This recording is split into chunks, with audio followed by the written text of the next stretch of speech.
Welcome to Arts Express. This is Prairie Miller, and on the show. This next man just finished his 130th movie, Tom Arnold, everybody. I'm going to talk about some jobs I had. I had a great job. I worked at a meatpacking plant for 3 years. Anybody else done that? The Hormel meatpacking plant in Tubman, Iowa. By the way, if you work on the kill floor of a meatpacking plant, you will get very drunk every day. Okay? There's a documentary called American Dream and won an Academy Award in 1990 about our meatpacking plant. I voted for every strike that came up. I didn't even read the paperwork. You know, and by the way, man, it's so fun. You get so drunk, you start a bonfire outside, you firebomb anybody that tries to get through the gates. A lot of times it's your cousin, you know, you don't even care.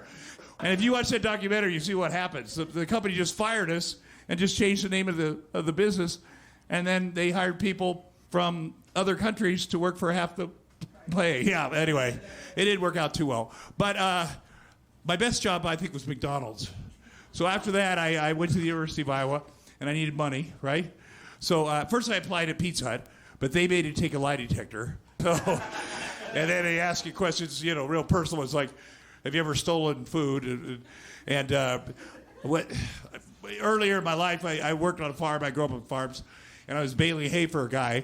We all did for 14 hours, and this guy was supposed to pay us $1.40 an hour, and he was an asshole, and he only gave us 70 cents an hour because he said we drank too much water, so I sold one of his cows. Anyway, that's technically stealing. I think it's technically, I did it for real. I don't consider it stealing, but anyway. But I had those bungee cord. I mean, he was safe. Anyway, it's a long story. That's true. So I get this job at McDonald's in Iowa City, and it is the best job because if you unload the truck on Thursdays, you get one meal of whatever you want to eat. So I would have 8 Big Macs with quarter pounder meat and a Diet Coke. And then I would start my work day, you know, feeling totally sick and disgusting. And it's shocking I became a drug addict because of that. Anyway, but I loved there. I got to play Ronald McDonald for the kids on Sundays with terrible hangovers. And that was actor and comedian Tom Arnold talking about his early struggles as a working-class youth to survive economically in an America where nothing has changed in the present time. We'll be speaking to Arnold later in the show and his latest film, MVP, Most Valuable Player, about this country's main spectator sports, exploiting as gladiators, football players, and soldiers alike, channeling PTSD, traumatic brain injuries, and actual homeless veterans in the cast. But first, in the Arts Express screening room, what is the dark web, really? How did it all start? Where did that underground internet come from, and where is it headed? And what it all has to do with U.S. intelligence, money laundering and bitcoins, hackers, hit lists, rocket launchers, stolen identities, and fake passports for sale, while at the same time, the dark web crucial to whistleblowers, and a hidden Wikipedia containing articles immune from censorship. I'm sure by now that everyone has heard of the dark web, commonly known as the epicenter of illegal online activity. A vast, secret cyber underworld. It's called the dark web, and people aren't using it to buy shoes. They're buying drugs, weapons, anything you can imagine. The subterranean realm is sinister and untraceable, with consequences that can be deadly. People may also be familiar with Silk Road, or at least its history, the online marketplace where you could buy narcotics with absolute anonymity. But the dark web is part of something much bigger, the deep web, which makes up 90% of the entire web. Through our internet searches in our daily lives, we only see a tip of the iceberg. How did this all start? We'll take a look at both the deep web and the dark web. For starters, let's take a look at some basics. The web can be defined into 3 categories. First, there's the surface web, and that's everything that's open and available. Basically, everything that can be found through a Google search. Following this is the deep web.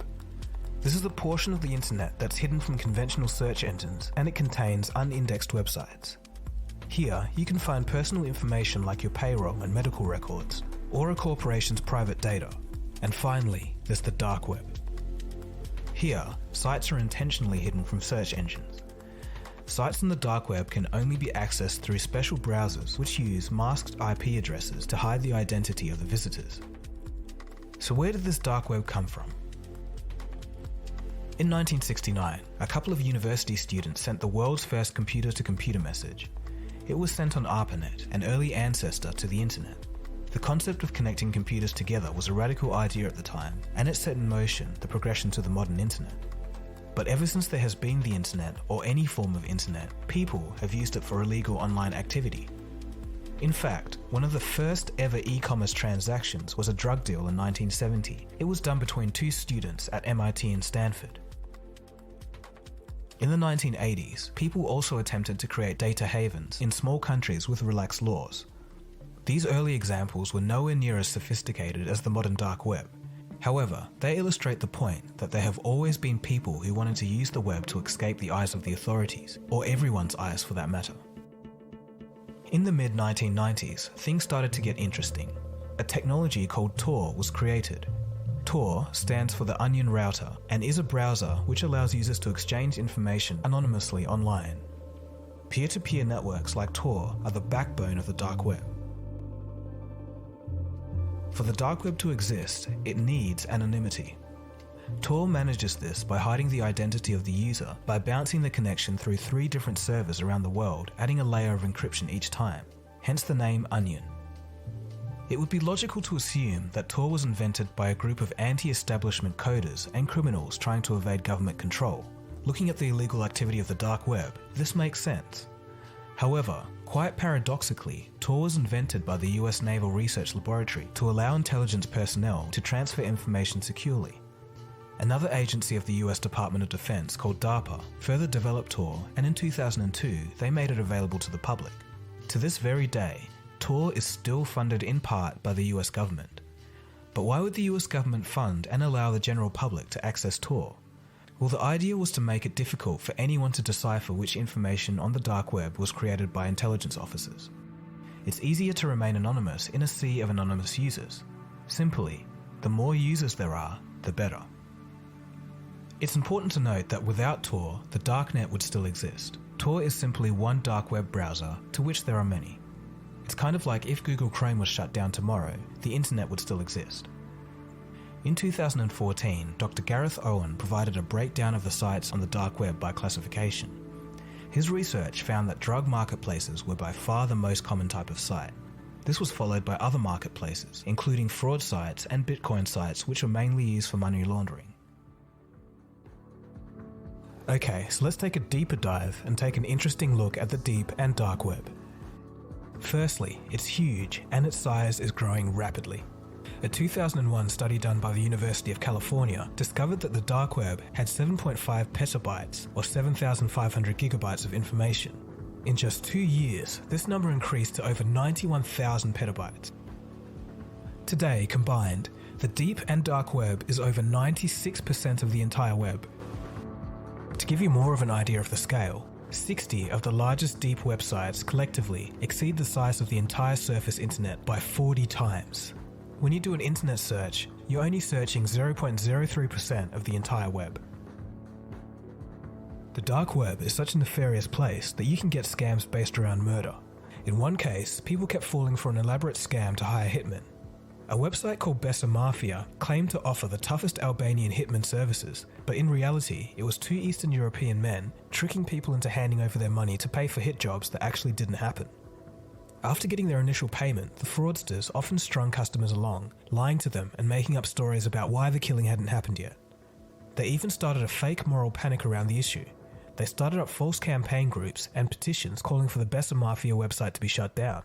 This was a convoluted effort to make it look legitimate.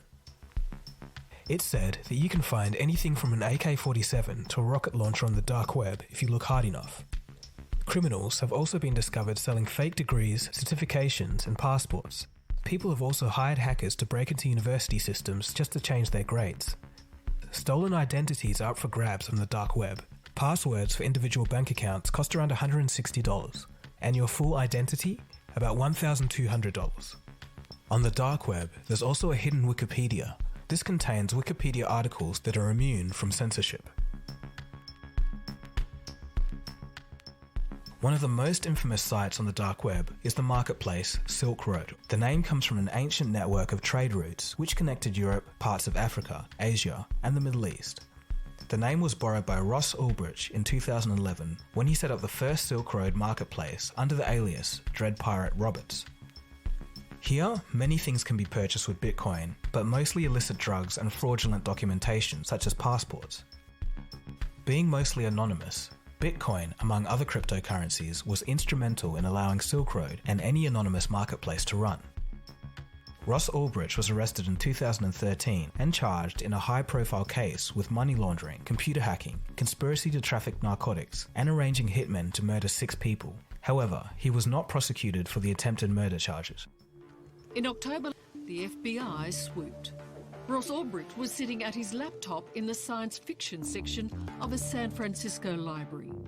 But to ensure they got the evidence they wanted, the federal agents had to grab Ulbricht before he had time to shut down his computer. My prosecutors in the case essentially wanted him online and the computer unencrypted at his arrest. He was sentenced to double life in prison, plus 40 years without parole. In total, approximately 170,000 bitcoins were seized by the US government from Silk Road and Ulbricht's personal account. At the time, this was roughly $100 million US. If sold at the peak of Bitcoin's price in 2017, it would be worth approximately $2.8 billion US. Ross Ulbricht had a staunch libertarian philosophy, believing that he was doing an ultimate good for the world. His rules for Silk Road outlined that only products that do not cause harm to innocent people may be listed. He fundamentally believed that he was giving power to the people against the government.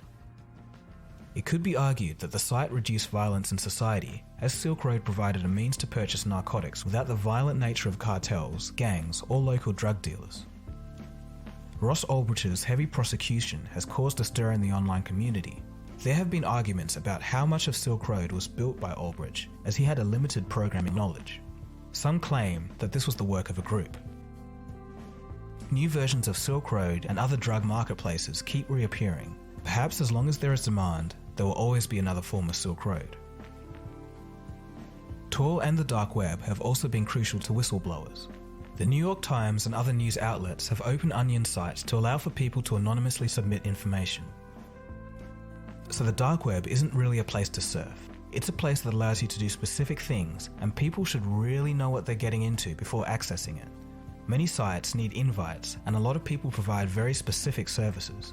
Stumbling upon a site by accident may even be a criminal offense.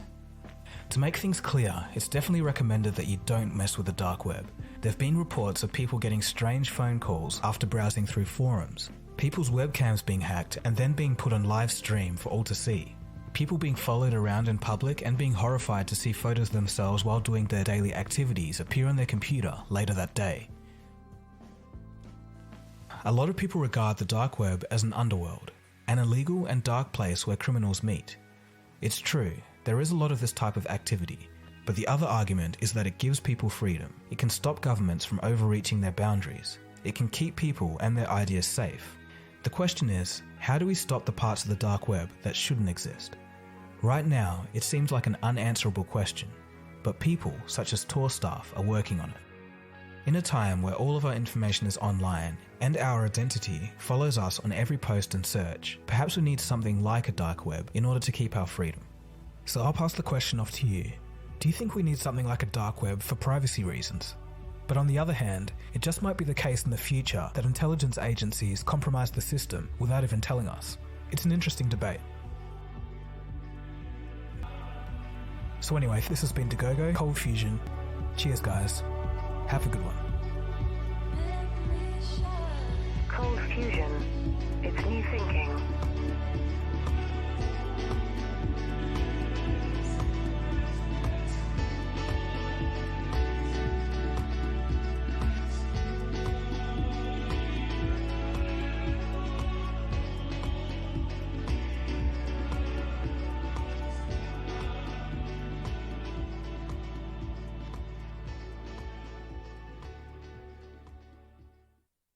And coming up next on Arts Express, actor, comedian, and former bouncer, apparently as well, Tom Arnold phones in from LA to talk about his latest film, MVP, in which he plays, well, himself.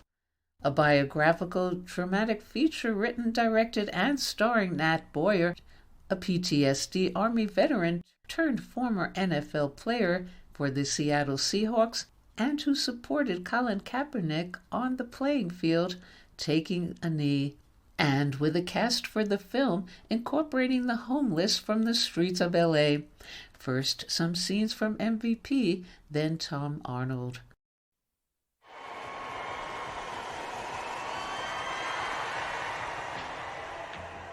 When you retire is not on your terms. It makes it just that much harder to let go. But Will the Drill, he is without a doubt a legendary journey. Football has changed a lot since you were in your prime. You go to the game this week? Football isn't everything, right? We lost 29 Marines on back-to-back deployments. You can't come home until you go home. Most of my post-traumatic stress is from lack of traumatic stress. Yeah, I missed the locker room. You own a gym. Why not make it a locker room? That's all you got? What if we had some of your dudes come down, get in there with some of my dudes? Pay your asses. Help, get up.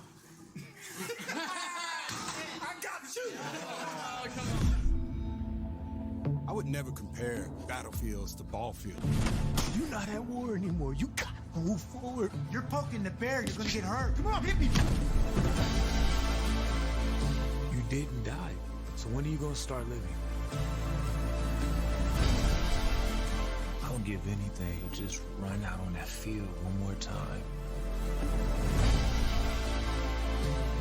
We can't lose. We're your team now.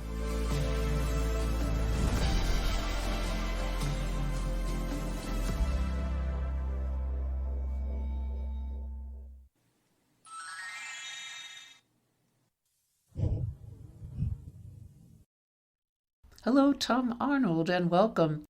All right. Thank you for having me. What was it about MVP that got you on board to be part of this movie and play yourself as a character? Well, okay, let me start over. Okay, I'm spacing on, hold on one second. I just want to do this the right way. Hold on. I'm sorry. I just got off the phone with a thing with my kid's therapist for too long. So I'm a little discombobulated, but I'll be right. Okay, I'll tell you. Well, I got to know Nate Boyer through the Colin Kaepernick story. We had mutual friends, and I saw that he had helped Colin Kaepernick when he was figure out how to do those protests. And I knew that Nate was a veteran. I knew he had played football, and I also heard that he had interest in being in the entertainment business. So I got together with him, and one, I told him how much I appreciated him for each of those things. But, he told me, I want to make a movie. I want to direct a movie. I want to write or whatever. And I said, the odds of, the odds of getting into the NFL are slim and none. The odds of being an Army Ranger are slim and none. And the odds of doing this in Hollywood, you have a better chance at those other things. But I'm going to help you because you just never know. And that's why when I look back and see that he's gotten this done and put this all together, it's an amazing thing. I have been lucky enough to travel around the world in Afghanistan and Okinawa and different places to entertain as best I can the members of the military. I'm military people in my family. Also on this specific story, my nephew, very sweet boy, took his own life at 25. He actually got sent home from the Army because he was suicidal. And so this is something that's omnipresent with myself, and also something I'm teaching my children. We drive over by the VA there, I guess it's Westwood, or and you'll see kids. My kids are 9 and 6. I'm a single dad. I'm 63. I have a 9-year-old and a 6-year-old, and so you want to teach as many lessons as you can. But they ask me, why are those people homeless? Why are they living on the sidewalk? Why do they have to live in tents? And so it's a complicated answer. I'm a person that's in recovery from drugs and alcohol. There's that component. There's the mental health, but there's also the fact that people, it's easy to forget about those people. And 22 veterans every day commit suicide. That's crazy. So there's a whole bunch going on. My experience from spending time at the VA and spending time with these folks is they want to get better. And the message I always give them is if you get better, if and when, you will be able to help so many other people. Like being of service to me, it's a very selfish thing because it really benefits me, whether I'm going down to VA or speaking to other addict alcoholics or people, that have lived similar lives. I have also noticed the last few years people talking about post-traumatic stress. There was a lot of shame with that for a long time, and people weren't talking about it. Now I see very strong people sharing their stories, and we all try to find a mutual. What do we have in common?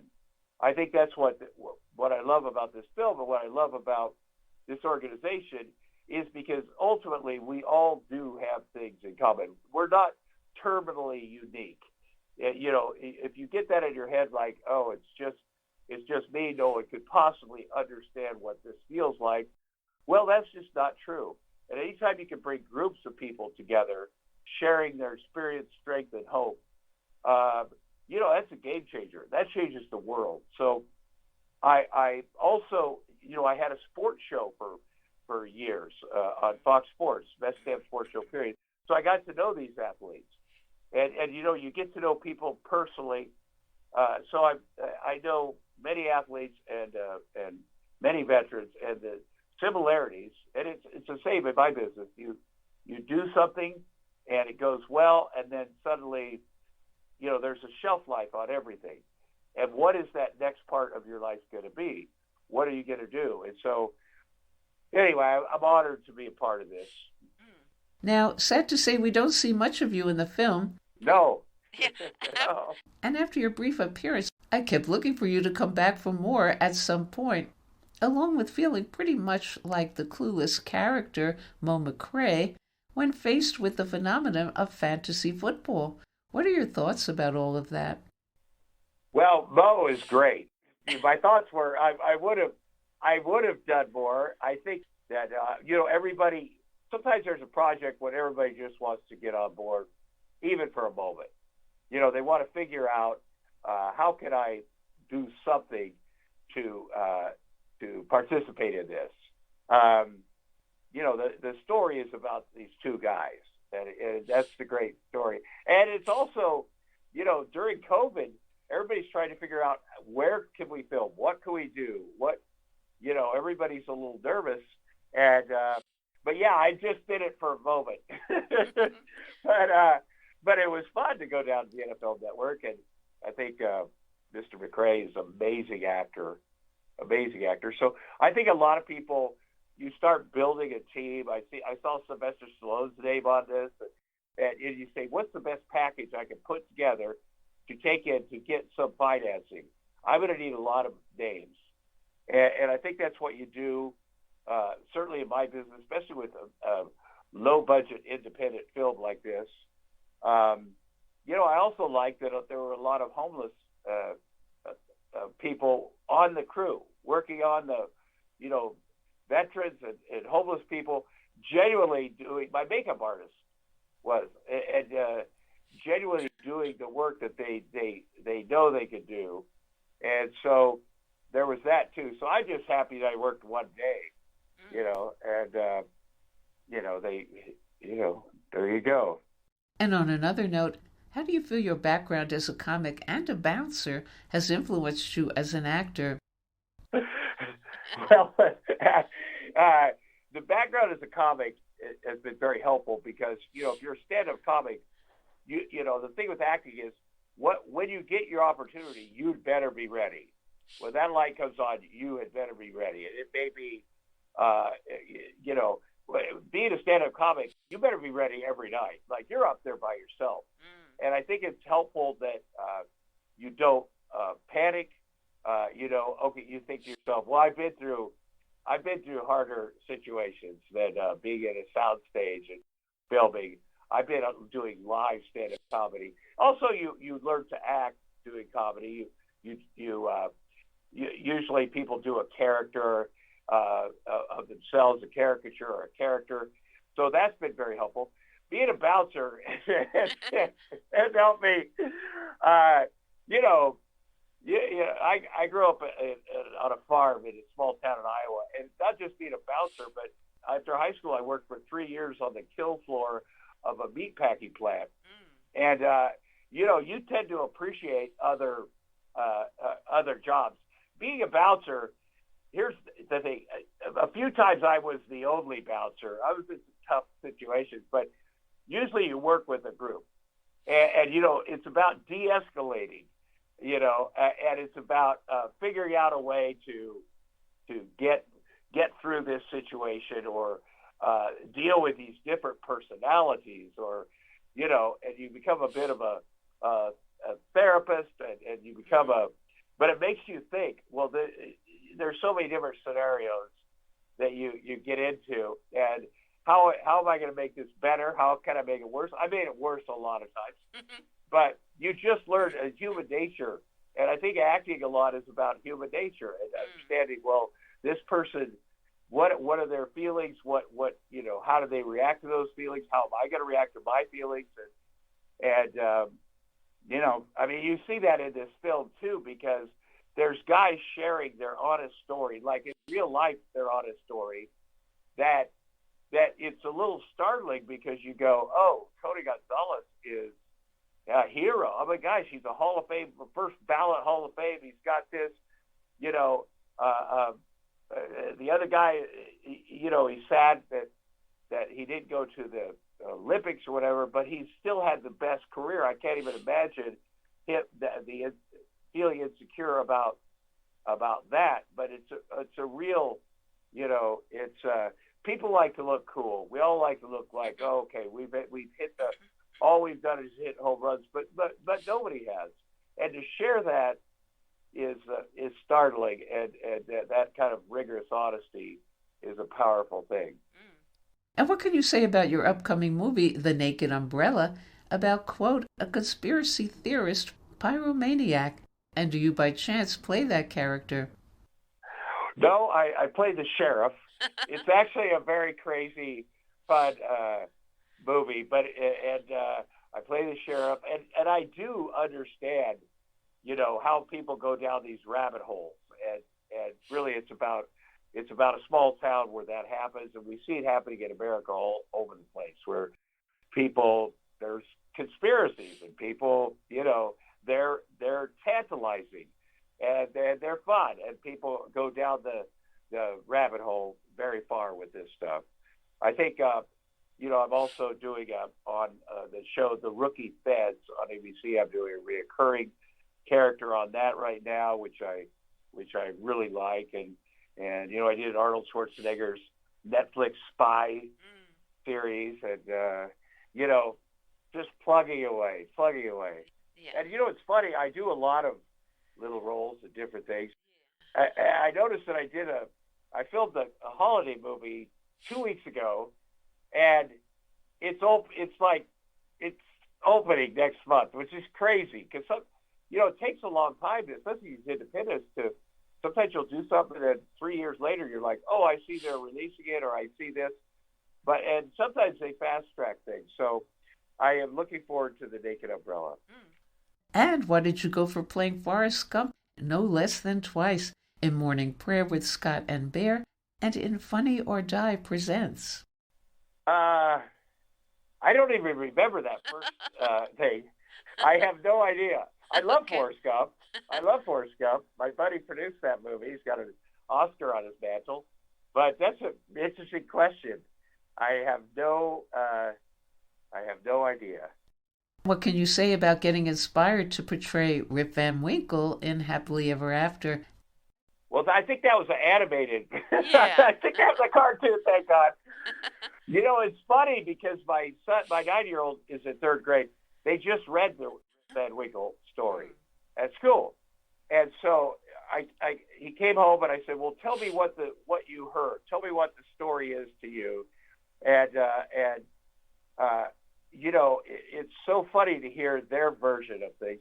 And there are things like the show you just mentioned that my kids can watch. You know, I've been in 140 movies. Yeah. And some of them are rough. Some of them are, and some of them, you know, my son, of course, likes the action movies. But, you know, stuff like that, I'd even forgotten I'd done to come back and whether it be on The Simpsons or stuff, it's fun to see things through your kids' eyes.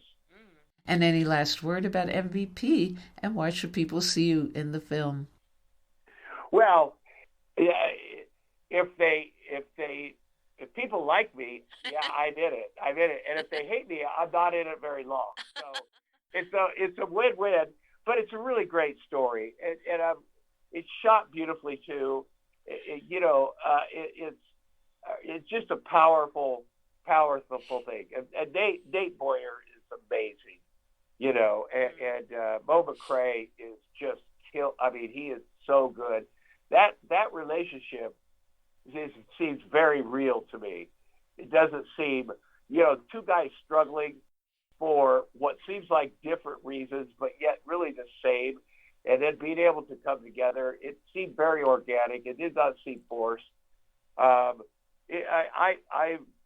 really enjoy watching the movie too. So, in spite of the fact that I'm in it for a moment. Yeah. And when Tom Arnold looks in the mirror, what does he see?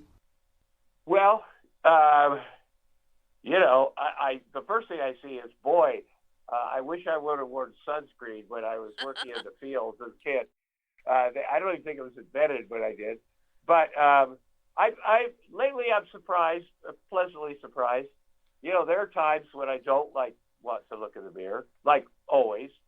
But lately, you know, I see a dad who puts a lot of time and gets a lot of joy out of being a dad. So, you know, the bar's not as high with what I literally see in the mirror. When your kids are 9 and 6, you know, but you know, I'm content. I'm happy. I'm grateful. And, you know, it's exciting, this life. Being a single dad, I thought it's what my dream of. So, but watching myself in things, you know, I lost 80 pounds this year. So the stuff I shot before that, you know, I've been watching, there's a Hulu documentary that I did and participated in. I'm looking at it like, oh, my God, why didn't I wait to shoot that till I lost weight? But that's just sort of how life goes. Okay, thank you, Tom Arnold, for calling into our show. And MVP is out now in release online.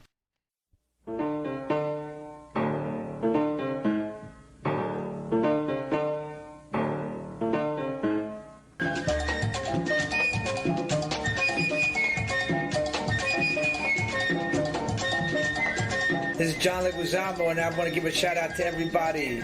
Get political. Get your political on. This is John Leguizamo.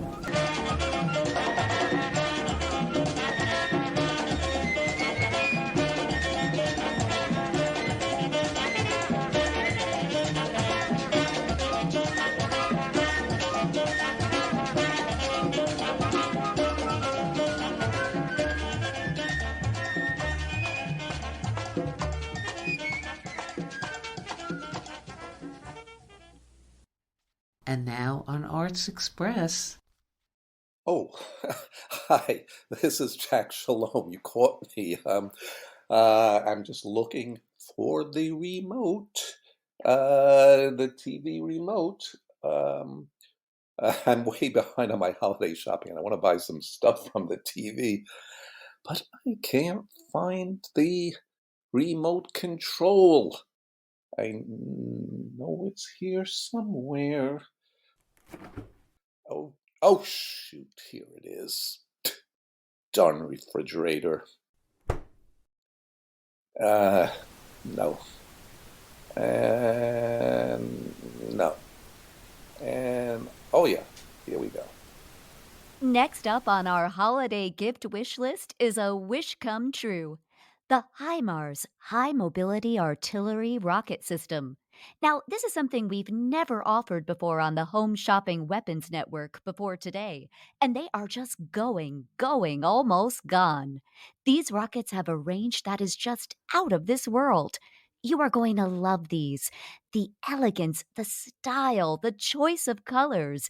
This is the weapon system that you will be proud to call your own or give as a gift. I just so love them, Amy. I bought a set for myself and a set for my neighbors. And why not? If you want to say, I care, howdy, neighbor, if you've been away for a while, been out of touch, this is just a great way to reconnect with folks, a gift they will not forget. These missiles have been in short supply since their recent deployment to Ukraine, but we have got a shipment at a price you will not believe. I brought one home, Amy, and I have to say that the children were just so pleased with it. They were like, Mommy, Mommy, can I have one also? And that's why we sell them in a family gift box of 3. You can see them here. The box is just a gorgeous presentation. It's got the HIMARS imprint, assuring that it's American made, not a Chinese knockoff. And if you're giving for Christmas, you have the cherry red pine green color option. Or for our Jewish friends, you can order the sky blue Arctic white combination. Yes, I love that one. Oh, and we should note that for our Hebraic friends, our own in-house designer, Bev of Boston, you know her from the beautiful reindeer AK-47 Hummels we've been offering all week. She has designed a special Hanukkah pack, which will offer these high mobility artillery missiles in packages of 8, one for each day of the Hanukkah holiday. Carol, what I love about these missiles is that key phrase, high mobility. You're not going to be stuck in one place with these. You can move them from the front garden to the backyard to the baseball field with an ease and a comfort that will make it a breeze to move and travel with. If you're living an on-the-go lifestyle, and who isn't these days, these are the missiles you want. Amy, I was just on my way to my yoga class the other day, and I said to myself, why not take with me my own personal protection? And I just hitched a set of missiles to the Armored Tactical Vehicle ATV that we offered yesterday, and it was just the easiest, most convenient, really most fun way of transporting these missiles. We'll be offering those ATVs again a little later on in the show. But Carol, some of the viewers might be wondering if these high mobility rocket systems are difficult to set up. And what exactly are the payloads for these missiles? And worry and wonder no more. You know the manufacturer offers some extras when you buy these missiles. But I have to tell you, Carol, we have got even the manufacturers beat. That's right. Our Home Shopping Weapons Club package gives you not only the set of high mobility artillery rockets, but also the ammunition you need to make these effective. Now, if you're not familiar with the ammunition, we've even taken care of that. We included a video and a 16-page instruction booklet that makes setup a breeze. And if you're confused about ammunition, if you don't know which side is up, Oh, that's me. well, if I can do it, you can do it. And with the starter ammunition pack, they give you such a variety, such a range, such a choice of ammunition that you can't go wrong. You literally cannot go wrong. You are so right, Amy. And with a special HSWN extended 3-year warranty, that's 2 years, 11 months, and 29 days longer than the manufacturer's warranty. You have peace of mind that what you're getting is a quality, high mobility artillery rocket system, returnable for up to 30 days after Christmas. And you're looking at a once-in-a-decade price break here with our FlexPay. 4 easy payments of $750,000. Once these are gone, you will not get them again at these prices.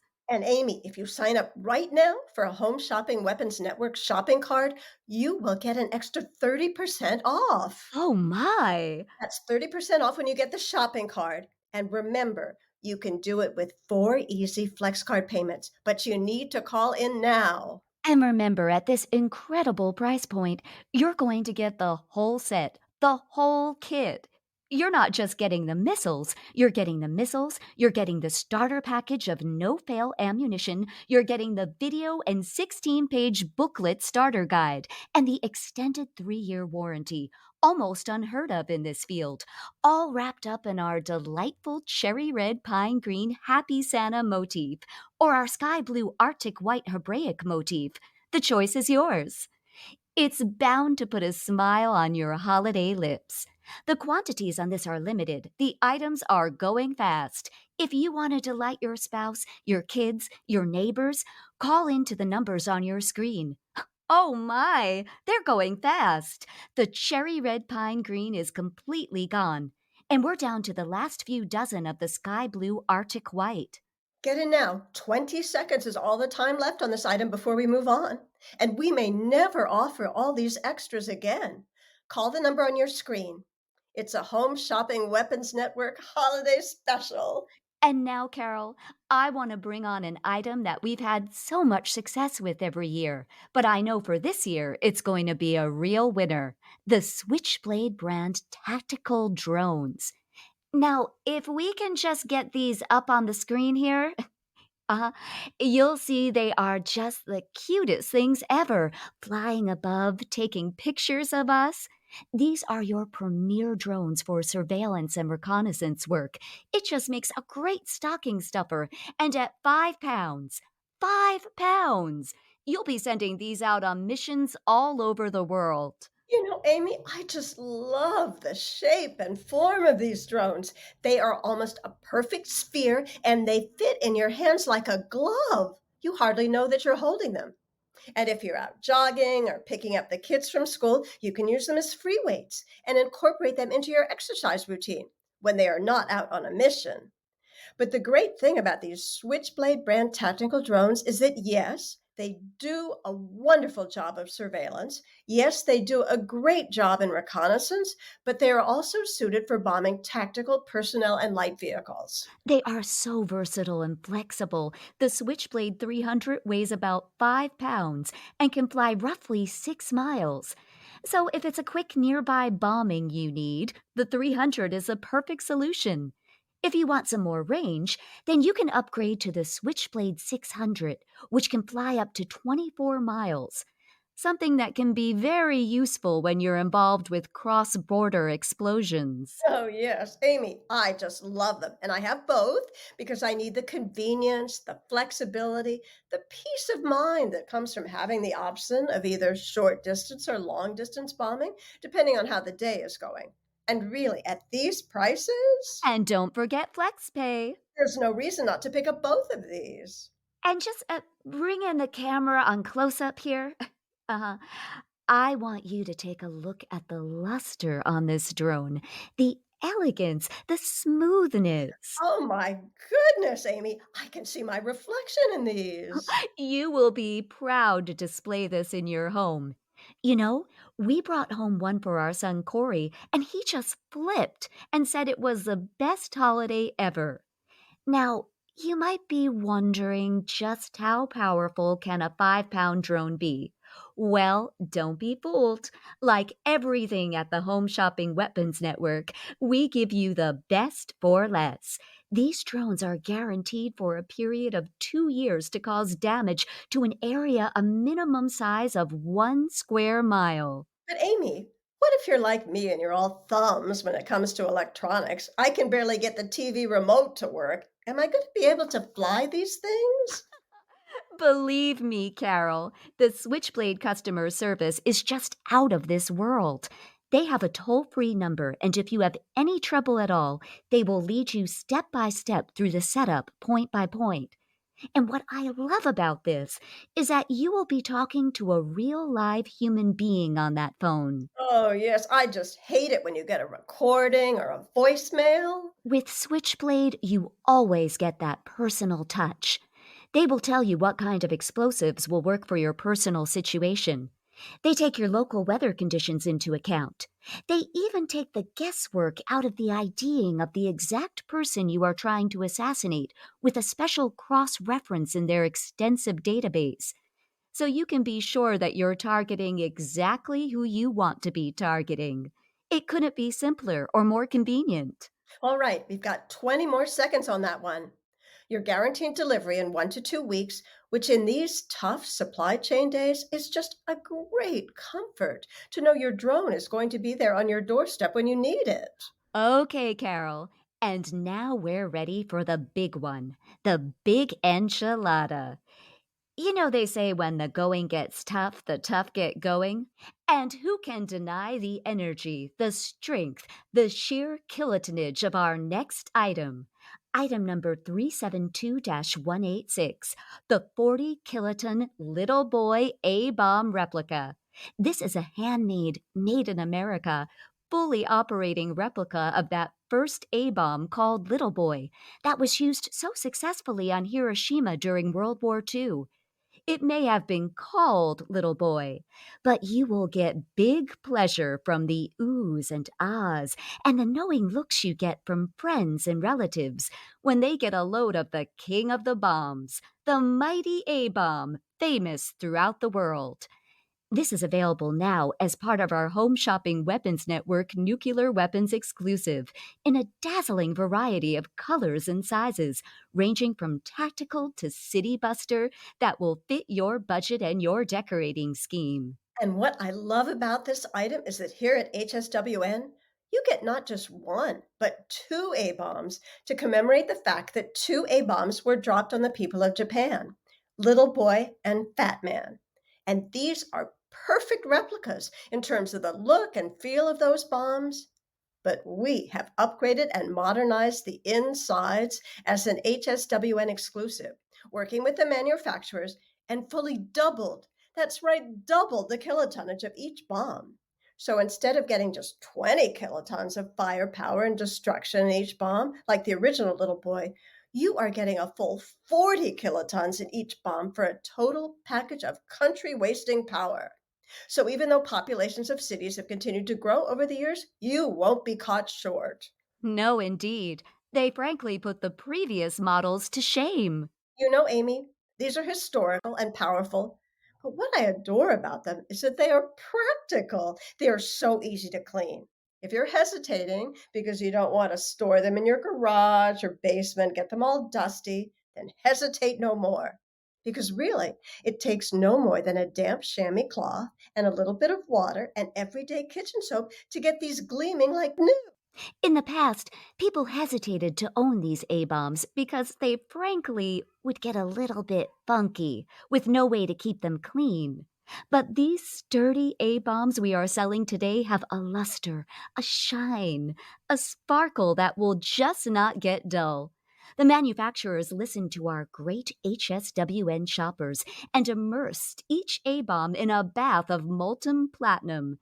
And man, oh man, what a difference! You have a showpiece that gleams, that is impervious to rust and age, that literally laughs at dirt. And if you want to bring out that extra mirror like sparkle, just bring out the soap and water like Carol is doing now, and you're good to go. Of course, when you're cleaning, you want to avoid touching the DEFCON 5 button. The manufacturer puts that there as a safety feature, so that if for some reason the bomb lands unexploded in enemy territory and an unauthorized person brushes up against the DEFCON 5 button, touching the button will automatically set off a powerful detonation sequence that will eliminate the unauthorized enemy incursion, and of course, all evidence of the bomb itself. Now, I see Carol there with her dust rag and soap and water. I'm loving it, Amy. Call me a clean freak. But just a couple of spritzes of water and soap, and this is going to be as good as new. Of course, you want to make sure when you're cleaning to avoid the DEFCON 5 button. Carol, avoid the DEFCON 5 button. Avoid the... Carol! Carol! Carol!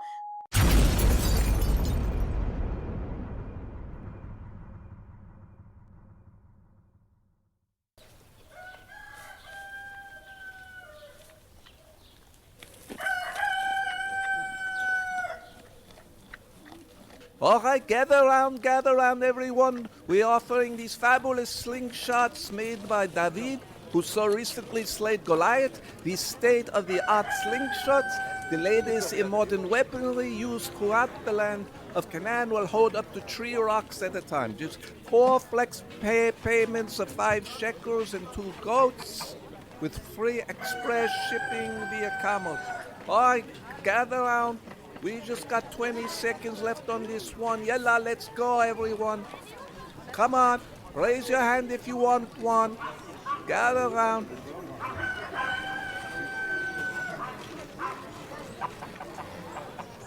You've been listening to an exclusive Arts Express Playhouse production of the Home Shopping Weapons Network.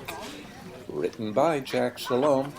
Featured in the cast were Mary Murphy as Amy, Lucy McMichael as Carol, and myself, Jack Shalom, as the new announcer. This is Jack Shalom for Arts Express with host Prairie Miller. And that's all we have time for today on Arts Express, Expression in the Arts. And if you'd like to express yourself too, you can write to us at theradiogoddess@gmail.com. Until next time, this is Prairie Miller leaving the station.